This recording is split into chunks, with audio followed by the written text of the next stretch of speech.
Meio-dia em ponto. Cá estamos nós novamente.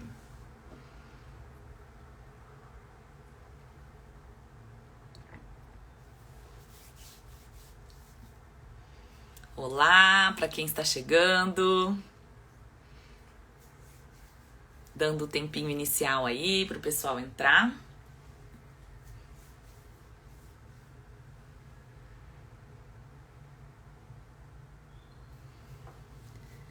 Muito bem, estamos no nosso quarto dia da semana de lives sobre Design Thinking.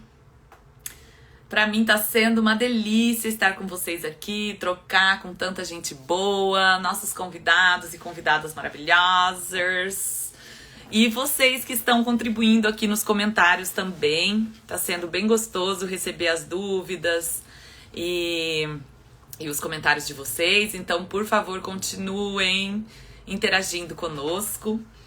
Relembro, então, que a gente está, numa semana de lives sobre Design Thinking. Hoje é o quarto dia, nosso último dia é amanhã. Sempre temos pessoas do nosso time aqui no chat acompanhando e olhando as mensagens do direct. Então, se você tiver dúvidas, quiser conversar sobre os nossos cursos, sobre qualquer dúvida que você tenha em relação a Ecos, fique à vontade para mandar lá que você será respondido imediatamente. E aí o Wes tá aqui também, sempre junto conosco, para responder qualquer dúvida. Então, vocês podem usar o chat para isso também. Acho que é isso. Vamos ver. Hoje o nosso tema: por que o Design Thinking como ferramenta de inovação? Por que Design Thinking como ferramenta de inovação? E a gente vai ter um convidado muito especial, para mim, inclusive, que é o Rodrigo Rangel. Ele foi aluno da Ecos, passou já por alguns cursos, hoje ele faz parte do time. Ele fez uma transição de carreira, então ele passou por poucas e boas com o design, tem bastante para compartilhar em relação a isso. Então eu já vou convidá-lo aqui para a gente começar o nosso papo.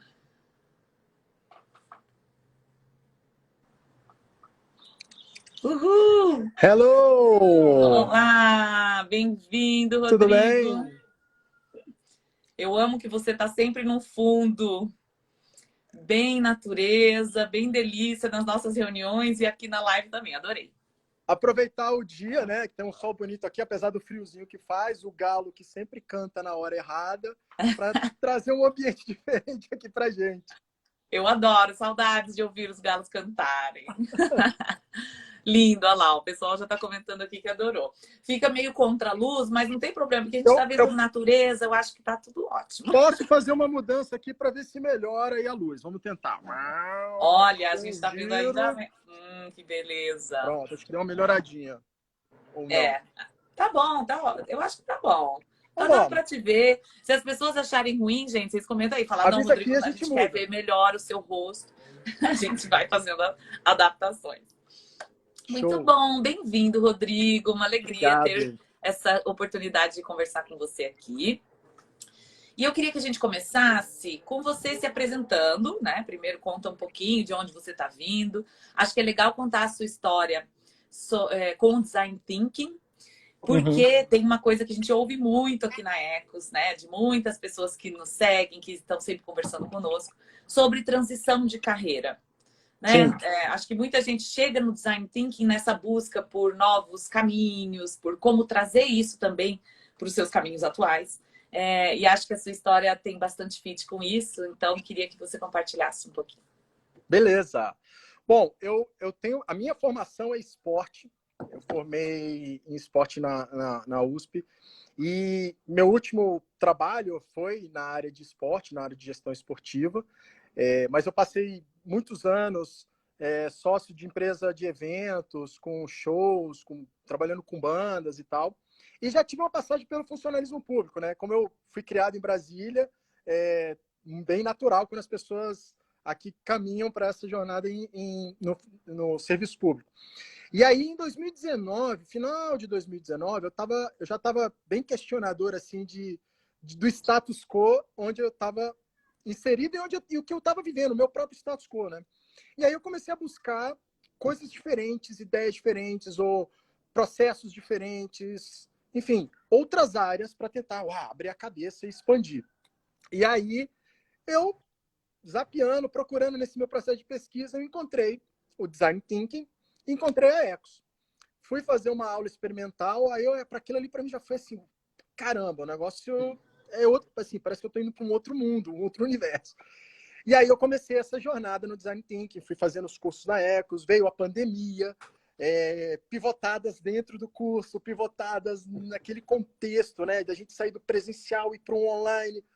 Depois a gente pode falar um pouco disso, assim, que eu tive, assim, estava relembrando, eu tive muitas coisas de mudança de chave, sabe, assim, durante esse processo.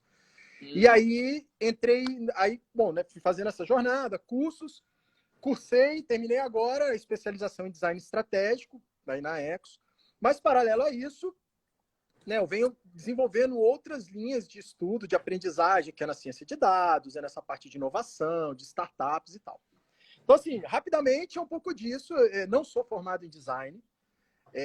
E aí, já conectando um pouco até com o que o Jefferson trouxe antes, eu acho que o que me encantou assim, no Design Thinking é o modelo mental. Eu acho que esse é a grande chavinha de mudança, né? Quando a gente usa o design, e aí eu acho que os designers devem ser muito gratos, devem ficar muito felizes de olhar o contexto deles expandindo para o mundo, né? E outras pessoas podendo fazer parte desse contexto. Então, essas, acho que ali foram as principais mudanças de chave quando eu saí. Opa, deu uma travada aí. Opa, voltou? Voltou. Tá. Então, quando eu estava ali no esporte e procurando essas mudanças, essas chavinhas de mudança, sabe? De tentar olhar para outros ambientes e mudar esse status quo que eu estava. De forma geral, é isso. Muito bom, legal. Eu vou começar trazendo a pergunta assim, a pergunta da live, né? Tá. Porque o nosso tema hoje é por que o Design Thinking como ferramenta para inovação? E aí você que passou, eu sei que você passou por inúmeros cursos e formações desses temas mais atuais, né? Que tem rolado por aí em relação à gestão de produto, em relação à inovação e data-driven e etc. Por que você escolheu o Design Thinking como uma ferramenta para inovação? Onde você encontrou e você pode falar um pouco também sobre essas mudanças de chave desse processo? Tá. Quando eu comecei a pesquisar o Design Thinking, quando eu comecei a estudar o Design Thinking, eu acho que a primeira mudança de chave que eu tive foi quando a gente estava no curso presencial. Depois, né, primeiro mês, a gente trabalhando em cima de um projeto, era o projeto 2 do curso, e aí, pandemia. E aí, a gente tinha um projeto inicial, a gente começou a trabalhar no projeto para uma coisa presencial, então a gente ia conversar com as pessoas, fazer um teste na rua e tal. E aí veio a pandemia. Eu falei, cara, a gente não pode sair de casa. E eu ali, a gente no nosso grupo estava pensando sempre, não, a gente tem que fazer esse teste, não sei. E aí veio, eu acho que a primeira mudança de chave, que aí você estava dentro desse processo lá com a Manu Macário. E a Manu deu uma chacoalhada que eu achei assim, sensacional. Ela falou assim, gente, pandemia, vocês não conseguem ir para a rua testar nada ou conversar. Tem que fazer de forma online, de forma digital. E aí eu, caramba, é mesmo. Então, como é que eu me adapto a esse novo contexto? Então, essa foi a primeira chavezinha de mudança de tudo está acontecendo rápido e está mudando rápido. Eu preciso me adaptar de forma rápida. E aí, quando a gente olha um pouco aí, pegando esse contexto da inovação, a inovação ela navega por um ambiente incerto. Primeiro ponto. E aí, quando a gente traz um ambiente incerto, como é que a gente consegue ficar mais confortável com esse desconforto da incerteza? Quando você tem um grupo de pessoas, quando você tem um time que está ali junto com você, colaborando e pensando, é um grande ponto de mudança e vamos dizer assim, não é tranquilidade, mas assim, da gente saber que, poxa, estamos navegando juntos. E aí, esse é um dos pilares que eu acho que é do que o Design Thinking tem, que é a colaboração. Então, na colaboração, quando a gente está junto, é um outro contexto, né? É um time. Então, essa chavinha de mudança e esse pilar do design foi o primeiro ponto de mudança de olhar para a inovação. E aí tem os outros pontos, que quando a gente vai fazer alguma coisa, a gente tem que fazer para alguém. Quem é que a gente está impactando do outro lado? E aí, de novo, no processo de inovação, no processo do contexto do mundo que é acelerado, o mundo bunny, a gente precisa a gente impacta. Tudo que a gente faz vai impactar em um monte de lugar. Como é que a gente está impactando nesses lugares? Como é que as pessoas estão recebendo aquilo? Como é que a vida, a natureza, enfim, o ambiente que a gente está inserido está recebendo aquilo e onde isso está chegando?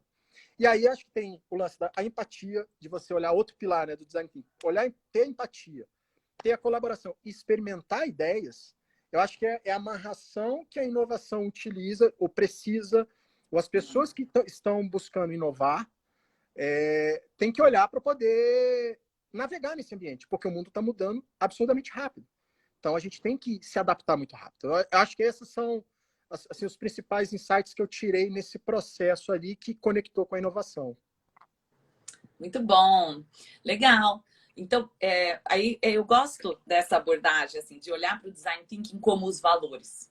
Porque é isso, né? A gente fica, às vezes, muito presos à aplicação do processo, a ter que viver todas aquelas as ferramentas, né? Preencher coisas, e não é sobre isso, né? Preencher ferramentas é a última coisa. Inclusive, você nem precisa usar ferramentas, dependendo. Você pode criar suas próprias ferramentas, você pode, né, trabalhar de diversas formas a partir do processo do design. Mas desde que você esteja trabalhando empatia, colaboração e experimentação, co-criando com diferentes perspectivas, né, para a gente ter um olhar mais amplo sobre os desafios que a gente quer solucionar, empatizar com as pessoas para que a gente quer projetar soluções e experimentar essas soluções muito rápido para reduzir o risco da inovação, para a gente não ficar lá, né, construindo ideias mirabolantes que pode ser que nem tenham potencial de entregar valor para essas pessoas. Eu acho isso que conecta muito com o que o Jefferson trouxe antes do modelo mental. É como se eu tenho uma furadeira aqui, não adianta eu ter a ferramenta, a furadeira, a chave de fenda ou, né, uma ferramenta específica se eu não souber usar. Então é muito mais sobre entender o contexto, o modelo mental e você aplicar, pegar as ferramentas, a gente brinca, né, o cinto de utilidades, a nossa caixa de ferramentas e trazer para ajustar dentro do que a gente está pensando, do que a gente olhar só a ferramenta. Ó, essa ferramenta eu tenho que aplicar aqui para conseguir isso. Não. É o contexto, né? De novo, está mudando muito rápido, então a gente tem que ir adaptando e se ajustando nessa jornada. E então, pensando na empatia, colaboração e experimentação, você teve oportunidade de levar isso para esses outros contextos já? Por exemplo, de eventos e de esportes, que é de onde você vem? Tive. E aí foi um dos grandes desafios que eu tive estudando design thinking. Aí você fala, cara, eu quero fazer aqui, quero fazer ali. E aí talvez seja o maior desafio de quem está estudando, de quem está trabalhando, começando a trabalhar com esses modelos mentais diferentes, que é quando você leva para o seu dia a dia, dentro da sua organização, pode acontecer de você ter diferentes contextos ali que dificultam num primeiro momento, porque as pessoas não entendem, não conhecem. Então, talvez até uma dica assim, que eu comecei a fazer um pouco, aplicar algumas coisinhas em alguns momentos. Você não precisa aplicar o processo todo. Pega um pouquinho e aplica. Então, quando a gente ia discutir um projeto, eu sempre falo assim, beleza, para quem que a gente está fazendo o projeto? Ah, o projeto é para aquele público ali, para aquele grupo ali, para aquele... Beleza. Vamos entender um pouquinho eles. Será que eles estão querendo isso mesmo? Porque eu tive uma situação onde a gente montou uma ideia de um projeto e a gente achava sensacional lá dentro do escritório. Pô, bacana, a gente está apoiando atleta. E aí, quando a gente levou lá para o campo, que falou para os atletas, cara, legal. Foi até aquela coisa, você murcha, né? Legal. Só que, para mim, eu não preciso de estudo, assim, não preciso disso. Talvez eu use isso, só que o resto eu não preciso. Falei, pô, mas para um outro grupo, outro perfil, seria super, funcionava super. Então, assim, a gente jogou todo mundo no mesmo balaio e quis fazer uma coisa para todo mundo. Não, a gente tem diferentes comportamentos, diferentes necessidades. Então, esse foi um ponto que foi, assim, outra chavinha de mudança. Falei, caramba, vou conversar mais. E aí a gente começou, pelo menos, eu sempre brincava assim, vamos ouvir, vamos escutar. E aí teve até uma situação de um evento que a gente estava fazendo para jovens, crianças e jovens, era uma competição, e a gente construiu, assim, testou uma ideia. Aí veio a coisa de, vamos testar isso para ver se funciona? A gente testou, e aí a gente perguntou para a garotada, e aí, o que vocês acharam? E de forma geral, os feedbacks foram super bacanas. Aí alguns falavam, pô, achei legal isso, mas, pô, podia ser diferente. A gente ouviu as crianças, os jovens. Eu falei, cara, a partir daqui, a gente pode construir um monte de coisa. E aí muitos adultos vinham e falavam, o que vocês estão fazendo não tem nada a ver, tá errado. Eu falei assim, gente, mas a garotada tá adorando. O evento é para garotada, então a gente tem que focar na garotada. E aí eu acho que quando a gente pega eventos, a área de shows que eu passei, a área de esporte, cara, é um campo tão rico para a gente brincar, testar, desenvolver as ferramentas de design, o modelo do design, o pensamento do design, porque a gente joga ali, vamos testar, vamos ouvir o público, e o público normalmente está num ambiente mais receptivo, porque são momentos mais, vamos dizer assim, mais agradáveis, mais leves. Quando você olha um esporte, mesmo numa competição esportiva que eles estão focados em resultado, você tem momentos mais leves que você pode estudar isso, olhar isso, né? Aprender com isso. Então, eu comecei a aplicar assim algumas coisas, às vezes dentro do escritório, no momento de pensar no projeto, a gente falar de uma reunião, e brincar, pô, para quem que a gente está fazendo isso? Será que eles vão gostar mesmo? Vamos lá olhar, vamos perguntar, até a gente, num evento, testar uma possibilidade, uma ideia, um pensamento e melhorar. E aí a gente começou uma coisa que foi muito bacana, que a gente começou muito a olhar assim, beleza, a gente desenhou, vamos testar isso, vamos ver como é que isso aqui vai rolar, e aí a gente pega os feedbacks, os aprendizados e a gente melhora. E aí a gente também começou a aplicar em alguns projetos esse pensamento. Então, acho que isso foi muito bacana e a gente teve alguns resultados muito legais na hora que a gente preparava projetos, principalmente para ajudar os atletas. Que legal. Isso é um conselho legal, que eu já vi em vários contextos. Tipo, dependendo do ambiente em que você está, às vezes ambientes mais tradicionais, corporativos, ou enfim, que não tem, né, que não se conectam muito com os modelos mentais do design, você usar o design sem falar que está fazendo, né? Usar o design thinking sem falar que está fazendo design thinking. Porque as pessoas, tudo que é novo, se cria uma resistência inicial, né? Então você chega lá, não, então a gente vai aplicar um novo processo aqui. As pessoas já falam, ah, meu Deus do céu. Então, ao invés de fazer isso, fazer as perguntas que nos ajudam a levar, né, para esses lugares. Então, para quem que a gente está fazendo isso? Conseguir provocar esse modelo mental sem necessariamente seguir à risca, colocando lá as ferramentas e falando exatamente o que as pessoas estão fazendo. Né? E às vezes é melhor nem falar, olha, a gente vai aplicar aqui um pensamento, uma ferramenta, uma ideia do design, nem fala. Faz as provocações, faz as perguntas, né? E aí, à medida que o ambiente for ficando mais favorável, for ficando mais flexível, aí você consegue trazer alguns conceitos. Olha, isso aqui é uma ferramenta que a gente utiliza em processos de inovação. Né? Fica uma coisa depois, né? Depois. Tipo, agora entenda o que aconteceu aqui, pelo que você passou e como foi construído esse pensamento. As pessoas entendem o que aconteceu. Exatamente, é isso aí. Muito bom. Eu queria saber, se você tiver assim em mente, quais foram os conceitos e autores, ou sei lá, quais foram os principais conceitos e autores que fizeram parte, que contribuíram para essa sua transição de carreira, que você começou agora, porque hoje você tá no time da Ecos e você tá totalmente mergulhado em design, né? Tanto participando em projetos da vida real, quanto em experiências de aprendizagem, que são mais essas simulações de projeto. Quais foram esses conceitos e autores que mais contribuíram para a sua transição? Eu acho que alguns caras que começaram a mexer comigo.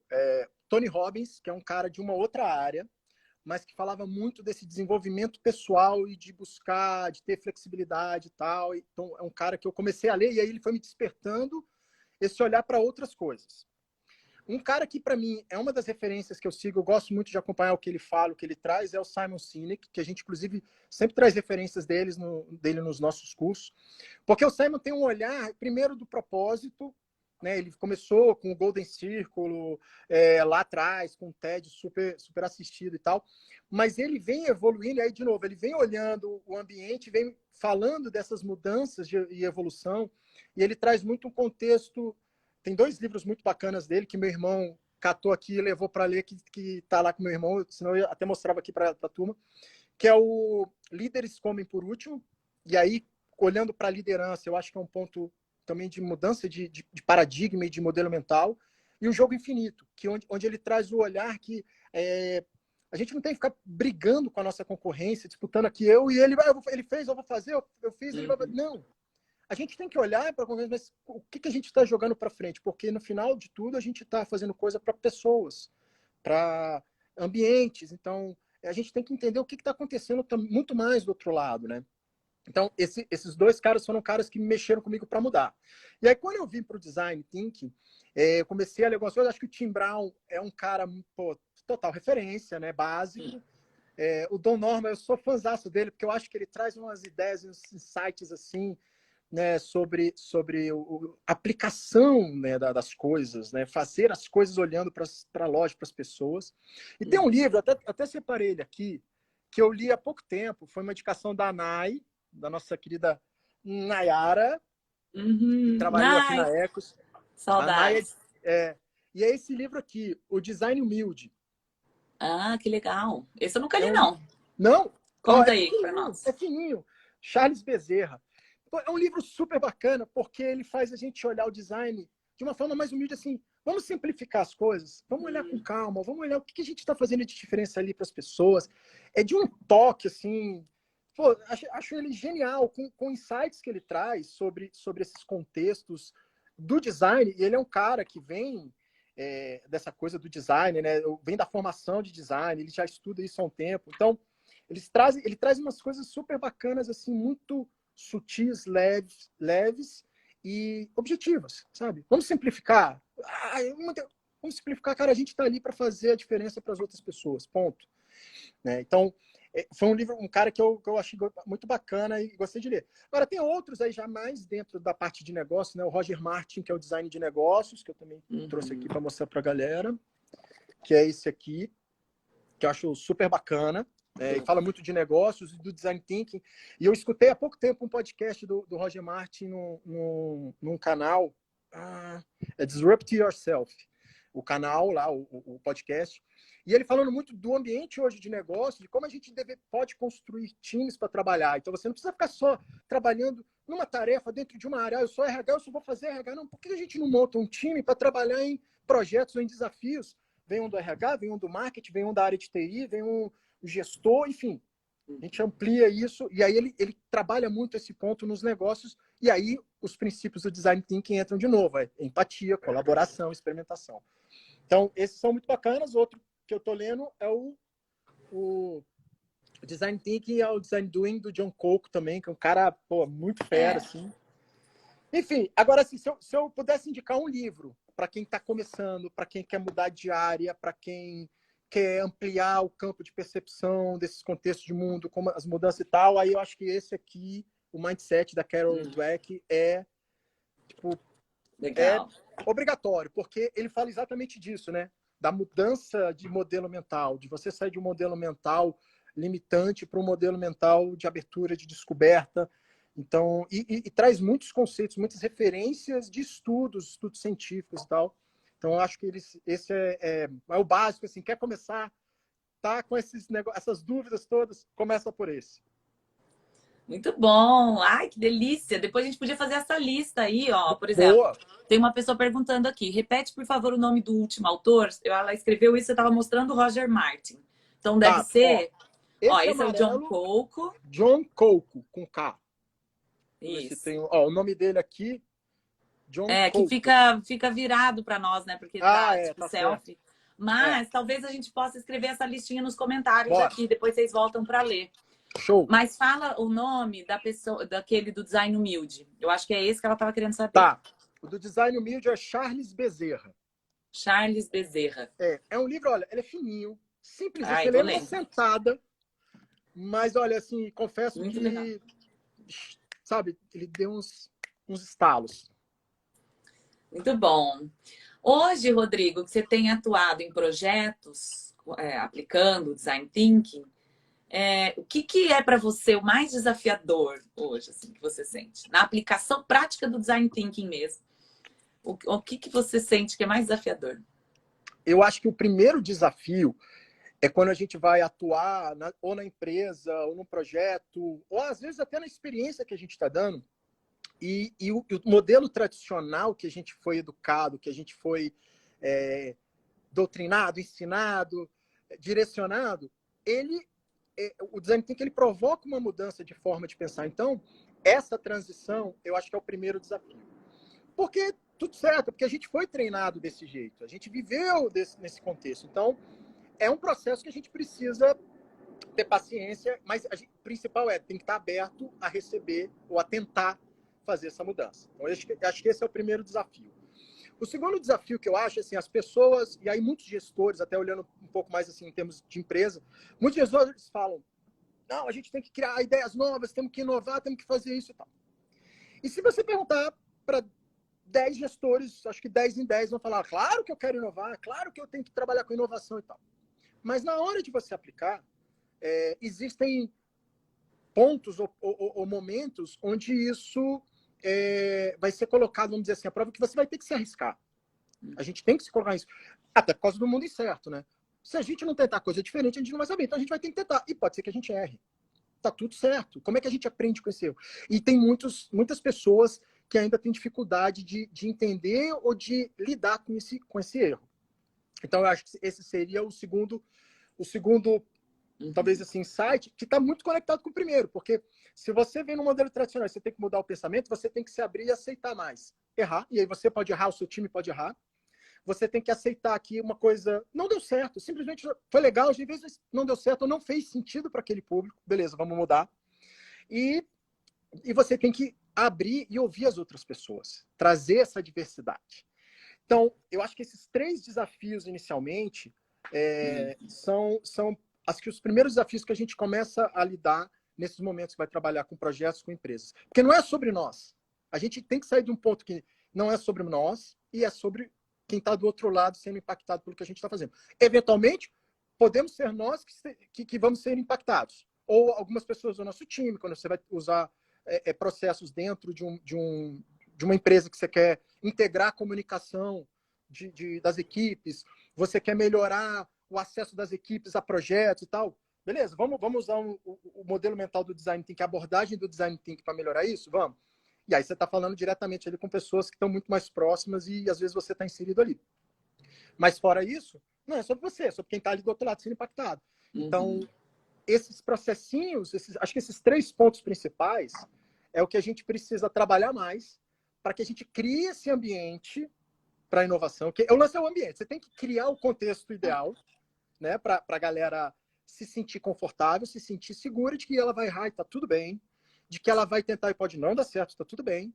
Mas quando a gente consegue fechar essa perspectiva, as coisas fluem mais rápido e aí a gente vê que a gente não gera menos custo para a empresa, gera menos frustração para o time, tem mais engajamento, consegue ter melhores resultados, enfim, aí a coisa flui. Muito legal. Acho que o que você trouxe aqui, até para a gente conectar um pouco com essa coisa de transição de carreira, acho que tem muito a ver com esse processo de maturidade em relação ao design, né? Porque, por exemplo, uma pessoa que faz um curso, primeiro, vamos supor, faz o Design Thinking Experience, tem um primeiro contato com o Design Thinking, é uma primeira abertura ali, né? Que começa a se conectar com os conceitos, começa a pensar, tá, como que eu posso trazer isso para minha realidade? Disso para uma curva de mudança cultural do contexto, né? Porque aí o que o design thinking propõe é uma mudança cultural, né? Para que a gente realmente comece a viver isso, a respirar o pensamento do design nos nossos projetos, tem uma coisa que precisa contagiar um ambiente todo, né? Como você trouxe. O contexto precisa ser criado o contexto para que a inovação possa acontecer, né? Para que as potencialidades criativas dos indivíduos ali que fazem parte daquele time possam começar a aflorar. Então, acho que tem esse primeiro passo de aprender o processo, os valores, as ferramentas, beleza. Você começa a ter uma certa familiaridade e musculatura, né, com tudo que acontece no universo do design thinking. E aí depois começa a tentar puxar isso para esses outros contextos. E aí você já deu aqui uma pincelada em alguns exemplos de contextos de onde aplicar, né? Você falou, você vai usar numa reunião para sei lá o quê. Será que a gente conseguiria enumerar aqui alguns contextos possíveis em que a gente pode usar o design thinking? Tipo, as pessoas aprendem lá e elas vão aplicar nos seus contextos, nas organizações em que elas trabalham. O que elas poderiam fazer? Para quais finalidades? Com quais intenções poderiam aplicar o design thinking? Vamos tentar achar alguns modelos. Não, dá para ir para um monte de lugar, né? Eu acho que se a gente olhar... Vamos começar assim, olhando você dentro da sua área que você atua, dentro de uma empresa, ou se você atua, sei lá, numa organização, não vou nem dizer uma empresa, uma organização, em que você trabalha com outras pessoas, é o primeiro lugar onde a gente pode colocar o design thinking. né? A abordagem é o que tem que escutar mais as pessoas, melhorar a escuta, né? Aquela escuta mais ativa que a gente fala, melhorar a escuta. Fazer perguntas, né? Porque às vezes a gente acha uma coisa, mas será que é isso mesmo? Então, assim, perguntar para as pessoas, olha, eu estou pensando dessa forma assim, me fala, pode ser que as pessoas tenham, na perspectiva dessa, assim, não, acho que isso aqui não tem nada a ver por isso, por isso, isso. Beleza, obrigado. Anota, guarda, e é um ponto que você vai olhar para pensar em alguma coisa para frente. Então, a própria colaboração dentro do seu time, você começa. Eu brinco assim, eu já começo a aplicar o design thinking na minha vida. Por quê? Eu tenho uma filha de 10, vai fazer 10 anos. Então eu já brinco com ela. Ela fala umas coisas, eu falo assim, tá bom, vamos entender por que está acontecendo aquilo. O que você está enxergando dali? Eu tento provocá-la a perguntar, a questionar ou a refletir sobre o contexto. Eu vi uma notícia assim, tá bom, mas qual era o contexto? O que estava acontecendo ali? Então, eu acho que a gente já começa a aplicar, a gente pode aplicar em nós mesmos. Né? Aí, quando a gente vai para o ambiente de trabalho, a gente aplicar ali com a nossa equipe. Entre equipes, poxa, a gente está desenhando um processo aqui, hoje, o que eu faço dentro da equipe impacta em outras áreas, em outras equipes. Então, como é que eu estou impactando lá? Como é que está sendo para eles? Eu preciso perguntar para eles, vem cá, eu estou entregando um processo lá já mais redondo para vocês? Vocês estão tendo alguma fricção aqui? Está tendo alguma dificuldade? Como é que a gente melhora isso? E aí você vai trazendo essa colaboração. Vamos tentar esse processo e a gente avalia daqui a tanto tempo, ou depois que isso acontecer, para a gente ver se deu certo, o que a gente pode melhorar? Pronto, você já está aplicando no seu contexto de empresa, ou de organização. E aí, quando a gente olha para a parte externa, aí eu vou dar exemplo. Primeiro, eu acho assim, que toda organização sem fins lucrativos, aí é uma opinião minha, toda organização sem fins lucrativos, todas as organizações sociais, todo serviço público deveria, eu não vou falar que é obrigado, porque a gente está voltando a um modelo de comando e controle, não é obrigado, mas deveria ter um momento de olhar para abordagens como design thinking. Por quê? Porque a gente está prestando serviço para outras pessoas. Nós não temos objetivo de lucro. É para outras pessoas, é quem está do outro lado. Então tinha que ter esse olhar da empatia, essa colaboração, experimentar coisas, pegar feedback. Então, assim, para mim, essas áreas tinham que ter, tinham que usar, tinham que ajudar seus times a se desenvolverem nesses modelos mentais, esses processos. Para mim, seria uma condição sine qua non. Mas aí, quando a gente vai para o mercado médico, por exemplo, a área de saúde, como é que a gente pode trazer esse olhar para a área de saúde, que a gente está lidando com pessoas do outro lado? Aí a área de esporte, esporte, cultura, entretenimento, experiência pura. Então, como é que a gente pode abordar o design thinking em momentos de experiência, onde o objetivo final desses modelos o meu negócio é dar uma melhor experiência para as outras pessoas. Né? Esse seriam, acho que, assim, outros contextos. A gente agora está num processo de capacitação de um grupo de pessoas de uma cooperativa ligada à parte agrícola. Então, assim, cara, agricultura, a gente impacta um ecossistema, um meio ambiente, tem diversos conceitos, diversas percepções. Pô, a gente precisa olhar e o papo é assim, como é que a gente entende melhor o produtor, e aí o pequeno e médio produtor, para poder a gente ajudá-lo a melhorar, às vezes, a eficiência do negócio dele, que às vezes ele tem poucas pessoas trabalhando lá. Uhum. Né? Então, de novo, aí na agricultura, acho que quando a gente fala de, por exemplo, o lado financeiro, as fintechs, as startups de aí é mais consolidado, né? Mais robusto esse pensamento de olhar para as experiências, de entender quem está do outro lado. Mas a área do direito, eu estava conversando com um amigo meu há umas semanas atrás, e a gente estava falando sobre isso, né? Como é que a gente pode melhorar o atendimento dos advogados, da área do direito pode ser melhor. Tem um movimento super grande acontecendo agora no direito, que é o legal design e o visual law. Não sei se você já viu, mas está super rolando esse movimento, que é justamente tem uma certa conexão com um movimento global também de burocracia criativa. Né? Então, como que a gente entra nesses contextos e repensa a interação entre os atores que a gente pode pensar. Né? Então, no mundo do direito, trabalhar como que esses processos são entre advogado e cliente, né? Como Exatamente. que acontece essa comunicação que hoje não tem, às vezes é uma coisa completamente que as pessoas não conseguem entender o que está acontecendo ali, não conseguem se conectar. Então o legal design entra aí, existe um super movimento acontecendo. Para quem gosta da área aí, vale dar uma pesquisada em Legal Design e Visual Law, que é bem incipiente ainda, mas já está rolando um movimento. Eu acho que o que a gente precisa no primeiro passo é falar mais disso.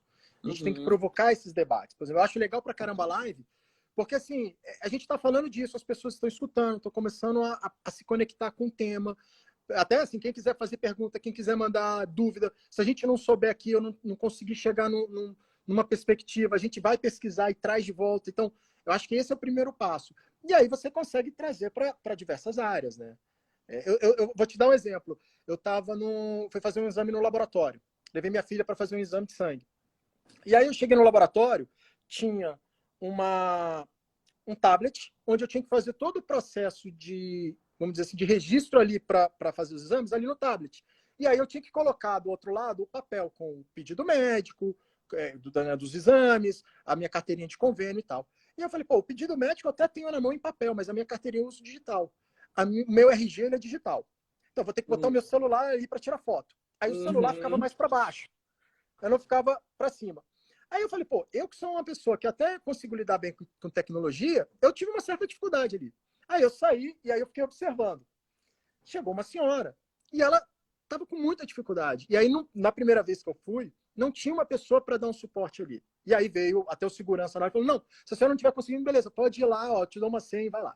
Ou seja, o processo ali, a ideia é sensacional, otimizar o tempo, facilitar, agilizar, mas essa relação, quando a gente vai para o contexto prático, que a gente vê as pessoas se relacionando com aquelas ideias ou soluções, é que a gente vai aprender na prática. Isso. Aí quando eu fui buscar o resultado do exame, já tinha uma pessoa lá para orientar. Então, como é que a gente pode olhar e observar essas interações que as pessoas têm com o que a gente está fazendo e a gente melhorar essa qualidade de experiência, aprender, entender, fazer melhor. Eu acho que esse é o objetivo, né? Então, esse foi um case assim, ficou muito claro na minha cabeça. Eu falei assim, olha que legal. Na verdade, tinha que ter uma pessoa ali já para ajudar, porque as pessoas vão ter dificuldade. Às vezes, as pessoas mais velhas têm menos conhecimento na tecnologia, tem mais dificuldade. Então, pô, como é que a gente melhora isso, né? É isso.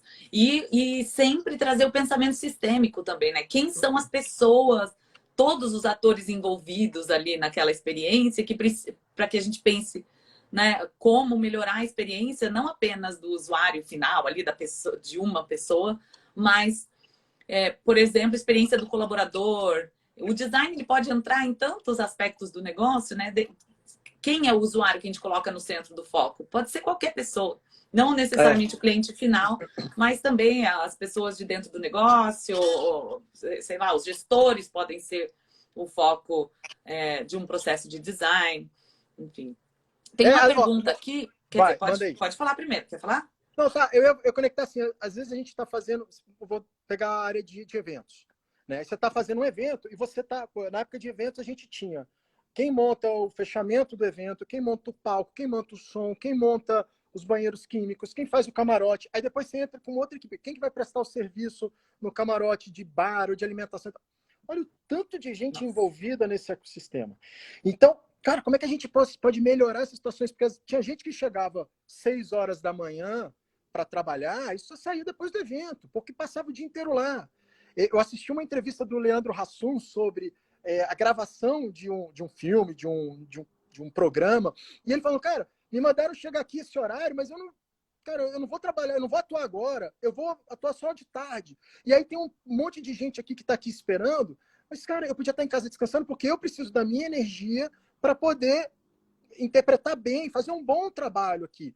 E aí eu falei, é muito lógico, e talvez ninguém tenha perguntado assim, olha só, podemos ajustar dessa forma, coisas simples e básicas, que se você traz o modelo mental, fala assim, peraí, eu vou perguntar, vou ver com eles, dentro do cronograma, vou ver como eu posso encaixar, eu vou perguntar para quem está ali do outro lado, como eu posso ajustar um formato que seja bacana para eles e que esteja adequado para mim. Pronto. Coisa simples e básica, né?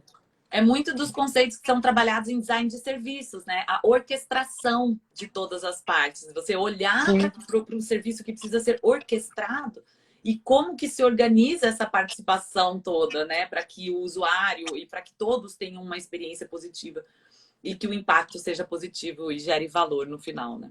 Sim. Ó, vamos ver a pergunta da Carolina aqui, ó. Atualmente ocorre a interação do Design Thinking com o UX? Como diferenciar, já que no Design Thinking também há a visão do usuário? Muito bom. Você quer começar a discorrer sobre isso? E a gente pode conversar. Boa, bora.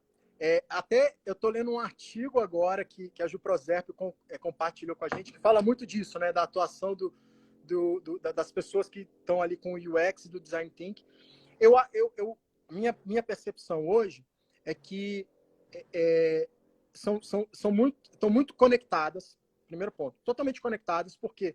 Porque é tentar olhar a pessoa que está ali do outro lado, é tentar entender o que está acontecendo, como é que é a interação, enfim. O que eu percebo, e aí é uma percepção minha, é que o Design Thinking, ele acaba sendo, ele tem vamos dizer assim, por eu considerar uma abordagem, um modelo mental, ele consegue ampliar mais, ele tem uma visão mais assim, holística de, olha, nós estamos aqui dentro desse universo, existem vários conceitos, e a gente usa os pilares e tal, e as camadas. E aí o UX, eu acho que ele atua numa camada específica, que é muito dessas interações, e aí por isso a gente vai no usuário, vai tentar entender o usuário e tal. Então, essa é a minha percepção, porque com o Design Thinking a gente pode atuar na área estratégica, que é o que a gente tem feito muito aqui, na área de negócio e tal. Então, ele tem essa visão mais ampla, e o UX, ele atua, acho que num contexto, ou numa parte que está ali dentro dessa ótica, né? Eu acho que é por aí mesmo. É um guarda-chuva. O design, ele é um guarda-chuva maior em que o UX faz parte, né? A experiência do usuário é uma das coisas que estão dentro desse olhar do design. E o design leva à experiência do usuário, né? Se você faz um processo de design de serviços, design de negócios, você sempre vai olhar para a experiência do usuário, vai chegar lá naquela ponta onde a gente precisa desenhar algo que entregue valor, algo que esteja conectado com as necessidades das pessoas. Mas o design, ele vem como esse contexto um pouco mais amplo e que tem uma visão muito mais abrangente, eu acredito, arrisco dizer. Sim, Né? Até porque é o pensamento do design, né? Você trabalha com vários valores, com esse olhar, com modelos mentais que vão te ajudar a desenhar experiências para o usuário, né? Então, acho que eles são complementares, se conectam 100% do tempo, acho que não é um ou outro. Tem isso também, a gente fica dando nomes para as coisas, mas não quer dizer, agora eu vou usar Design Thinking, agora eu vou usar as técnicas de UX. As duas coisas estão conectadas o tempo todo. E os times de UX são times que usam o pensamento do design o tempo todo. Né? Sim, isso foi bastante da conversa de ontem com o Jefferson, que é Design Manager na OLX. A gente começa a ver que isso a gestão de UX hoje, ela perpassa design 100% do tempo, né? Sim. Vamos ver, tem mais um comentário aqui. Tem a ver com o totem lá que você trouxe. Momentos que o digital não cabe. Exatamente.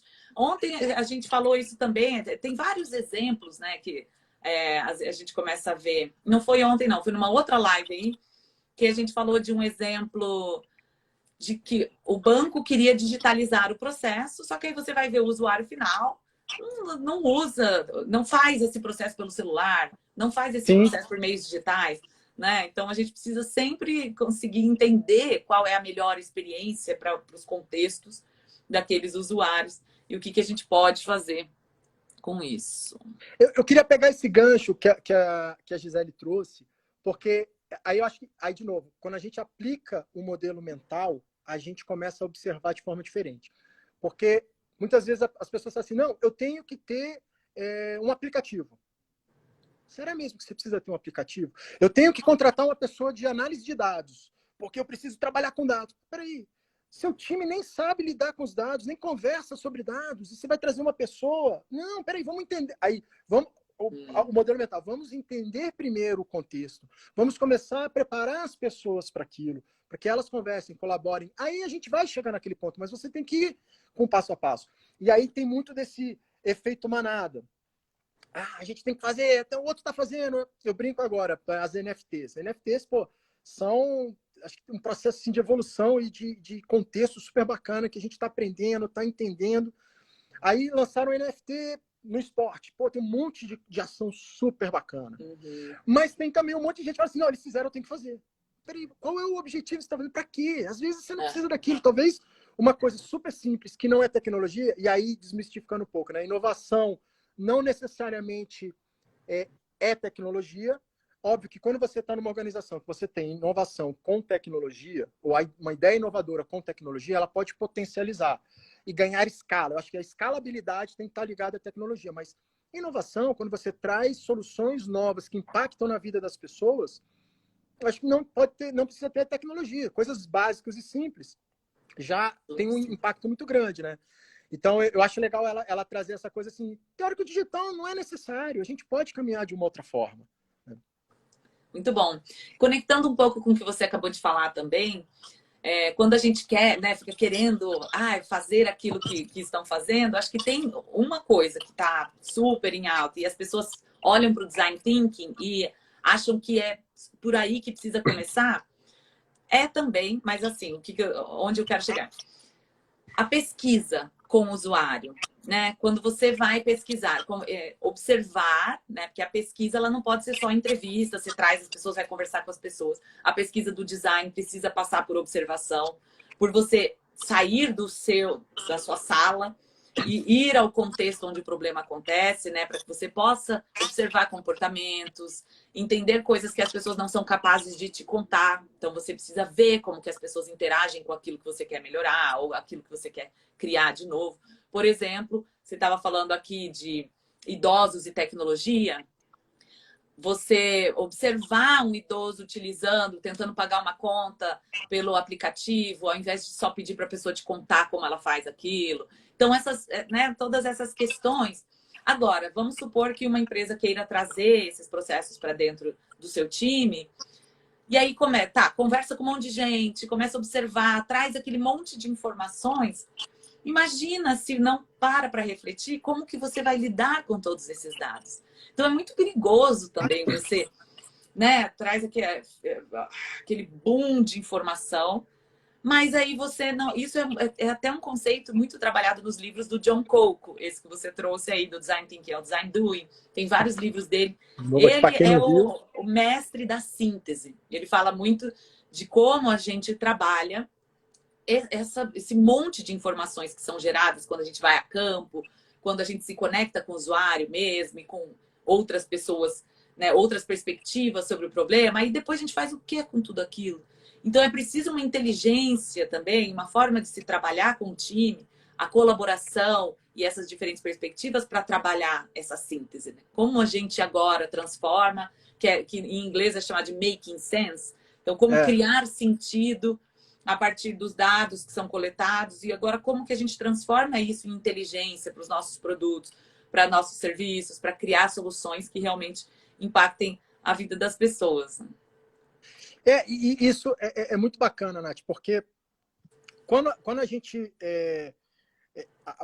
vai pesquisar, né, quando a gente vai para campo para entender, primeiro, eu acho que tem uma frase do Steve Blank, que é um dos professores e das referências em inovação em startups lá no Vale do Silício, que é: dentro do escritório não há inovação, a gente tem que ir para campo, tem que ir para a rua para observar, aprender e tal. E aí eu conecto também com uma outra frase, acho que é do Stranger, eu fugi o nome. Michael Strange. Michael Strange, acho que é isso. Que ele fala assim que a inovação não é a gente que fala que a gente é inovadora. É o que as pessoas falam. É o público que utiliza as nossas soluções, as nossas ideias, que vão falar se a gente é inovador ou não. Porque se no final das contas não fizer sentido para eles, não adianta nada. Então, a gente precisa ir para campo para entender o que está acontecendo. E aí, quando a gente vai pesquisar. É natural que as pessoas não falem tudo que elas pensem, que elas fiquem um pouco mais assim com dúvidas de como ela vai responder. E aí por isso que a gente tem que pegar a pesquisa, tem que observar, tem que às vezes fazer o que elas estão fazendo, né? Praticar aquilo, né? Vamos melhorar a mobilidade. Beleza, para quê? Para as mulheres grávidas que utilizam transporte público. Beleza, vamos lá utilizar o transporte público com peso para ver como é que é subir no ônibus e tal. Então, além de você observar, de você perguntar, você também está vivenciando. E aí você traz aquilo. E aí tem hora que você precisa, né, dar aquela limpada. Agora vamos sintetizar o que a gente está vendo de conexão e de insight daqui. O que a gente tira de insight para construir. E muitas vezes não é só ter dados. tem um projeto aqui da Ecos que eu participei, que foi o laboratório de produtos junto com o Google, né, uma parceria que a gente tem com o Google na área jornalística. E aí, como é que a gente trabalha, ajuda as organizações jornalísticas a entenderem essa mentalidade de produto, principalmente produto digital, nesse novo contexto. É um mercado que está mudando muito rápido. E aí, eu conversando com uma dos participantes, e eles tinham assim, uma infinidade de dados. Eu falo assim, cara, como é que vocês conseguem lidar com tudo isso? Eu falei, no final de tudo, vocês têm um monte de dados. Só que olha só, as respostas abertas que as pessoas estão falando, olha ali primeiro, porque ali é a base de tudo, porque ali as pessoas estão comentando voluntariamente o que elas estão achando, o que elas querem, uma impressão. A partir dali, você pode até conectar e fazer, mas, cara, ali está o ouro, ali está o que a gente pode usar. Porque ali é realmente o que o seu público está falando. E aí ele falou, cara, fez muito sentido isso que você falou, porque tem um monte de coisa aqui que é legal a gente ter, é legal. E aí você usa, aí você tem ferramentas para dar coisas estatísticas, tem o Google Trends, tem o Analytics, enfim, aí você transforma isso em um monte de coisa. Mas, cara, vamos simplificar, vamos fazer uma síntese, vamos começar por aqui, porque aqui é onde tem muito conteúdo. E aí a gente pode pegar outros e eventualmente fazer os insights, fazer as conexões para ver o que a gente pode tirar mais. Mas vamos simplificar. Então, esse lance que você falou da síntese, do simplificar, eu acho que é fundamental. A gente precisa ser simples e rápido e rodar o negócio. Não é à toa que o design thinking ele é sobre pensamento divergente e convergente, né? É muito importante entender esses dois conceitos, por isso que é um duplo diamante. Um diamante que você abre e fecha, depois abre e fecha. Porque se a gente abre, traz um monte de informação, um monte de coisa, se conecta com o usuário, mas isso tudo precisa ter uma intenção muito clara de mudança, né? E a gente realmente conseguir trabalhar essas informações para gerar resultado positivo, para gerar impacto positivo na vida do usuário. E vou até para assim, eu acho que uma dica assim que eu queria deixar quando a gente está fazendo esse processo divergente convergente, é um outro momento assim desafiador para as pessoas convergirem e ter que tomar uma decisão. Porque eles ficam assim, será que eu estou tomando a decisão certa? Será que isso está certo e tal? E aí é o grande lance assim, defina uma hipótese. A minha hipótese é que isso vai ser assim, assim, assim. Toma a decisão. E testa. Quanto mais rápido a gente criar uma hipótese, tomar a decisão, testar, mais rápido a gente tem um feedback, a gente aprende, entende, ver, minha hipótese está ok, foi validada ou não foi validada, eu vou formular outra hipótese, tomei a outra decisão, vou testar isso, vou tentar entender isso. Vai, testa e volta. Né? É um ciclo contínuo o tempo todo. Então, é a melhor forma de convergir. Então, quem quiser atuar com design thinking, com esse modelo mental, chegar nesse momento de, poxa, a gente precisa agora, o que a gente faz? Toma a decisão. Tá tudo certo. Toma, porque você tem uma hipótese. Você vai testar aquela hipótese, depois você volta e testa outra, muda, mexe. Mas você está andando, você está movimentando em busca de entender alguma coisa ali na frente. E muito legal você trazer como hipótese, porque é importante demais que a gente não se apaixone pelas ideias, né? Aí você, pronto, então escolhi, tomamos uma decisão e aí vamos com ela até o final. Vai que no teste você descobre que não é exatamente aquilo que você tem que entregar. Então aquilo é uma hipótese de valor, né? Você tem uma hipótese de que aquilo vai funcionar e aí pode ser que essa hipótese seja refutada e que você precise encontrar novos caminhos. E quanto antes você descobrir isso, melhor para o processo, né? Melhor, e você reduz também os riscos da inovação. Para a gente fechar, eu queria que você deixasse. Você já deu vários, mas assim, aquele para fechar. Dicas e conselhos para quem está em transição de carreira, para quem está começando a olhar para o design thinking e pensando em trazer isso. Pode ser, não precisa necessariamente ser transição de carreira, mas que está trazendo isso para a sua forma de trabalhar. Tá, eu vou falar, então acho que eu vou fazer um geralzão para qualquer pessoa que esteja assistindo a gente, ou para todas as pessoas que estejam assistindo a gente. O mundo está mudando muito rápido. O nosso ambiente, ele hoje é limitado. Então, assim, minha sugestão, não precisa acreditar em nada do que a gente falou aqui. Não, essa galera é muito doida, viaja muito. Vá pesquisar, vá buscar essas informações, bebam de outras fontes, fora da área de atuação de vocês, e vejam o que outras áreas, outras pessoas estão falando, estão fazendo. É sair, beber outras fontes. E aí, para quem está em transição de carreira, aí eu acho que isso aí é uma condição necessária para fazer isso, porque você amplia a perspectiva, vocês começam a formular as suas próprias perspectivas e mexer com elas, mas principalmente assim, busquem pessoas, referências, informações de quem está engajado ou quem está querendo mudar o mundo ou impactar pessoas. Às vezes é mais simples, às vezes é uma pessoa que gosta de fazer um som, tocar uma música, mas porque ela acha que dentro do hospital, ela fazendo aquilo, ela vai impactar, ajudar aquelas pessoas doentes a terem uma experiência mais leve. Pô, entenda por que ele está fazendo isso, o que ele está buscando esse objetivo. Quando a gente começa a olhar essas outras referências, outras pessoas que querem impactar, a gente começa a talvez se questionar, né, mudar esse nosso status quo, mas principalmente a gente começa a ver o mundo um pouquinho diferente, talvez a gente possa contribuir mais, ajudar mais. E aí a minha frase, assim, puxando para o design thinking, eu não sou designer de formação, mas eu sou um design thinker. Eu uso o pensamento do design. E nós precisamos de mais pessoas utilizando o pensamento do design no mundo. Precisamos muito, porque eu acho que a gente vai ter um mundo muito mais leve, muito mais gostoso, muito, talvez, mais... Acho que é isso, acho que é uma leveza, né? A gente vai conseguir aproveitar melhor onde a gente está inserido. Muito bom.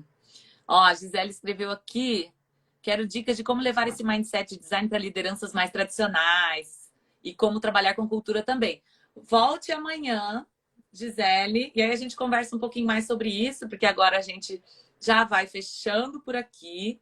Rodrigo, delicioso o papo. Muito obrigada pela sua contribuição, por trazer a sua experiência, por tantas dicas. Acho que quem chegou depois, gente, vale a pena voltar. O Rodrigo falou de vários livros, autores que mudaram a rota da vida dele aí. Acho que vocês vão gostar bastante de ouvir. Eusiana, eu vi que você chegou depois, você estava perguntando dos livros. Foi falado isso no começo. Então, volta um pouquinho na live para assistir depois. Essas lives vão ficar aí essa semana para vocês assistirem. E amanhã, nosso tema será Design Thinking em Evolução, Novas Ondas e Futuros da Abordagem. Venham também para a gente conversar sobre isso. Rodrigo, brigadão. Dê seu tchau aí para a turma. Um beijo, brigadão pelo convite, agradecer todo mundo aí da Exo. Você que, você é minha mentora, minha guia, e uma pessoa que super me ajudou muito. Então, sou muito grato por ter te conhecido. E mandar um abraço pro Wes, que está aí no nosso backstage. E é isso, galera. Querem falar mais disso? Aciona a gente nas redes sociais, segue a Ecos, traz dúvidas, traz perguntas. Vamos fomentar essa comunidade, vamos fomentar o papo, que a gente precisa disso. E lá na Ecos a gente tem várias trilhas de desenvolvimento e conhecimento aí para negócios, para futuros, que é outro tema que, dá mais uma série de lives a gente falar de futuros, né? Futuros desejáveis. Enfim, vamos se conectar para poder a gente falar mais sobre esse tema. Muito bom. Valeu, Rodrigo. Gente, obrigada por acompanhar. Beijo. Até amanhã. Até amanhã.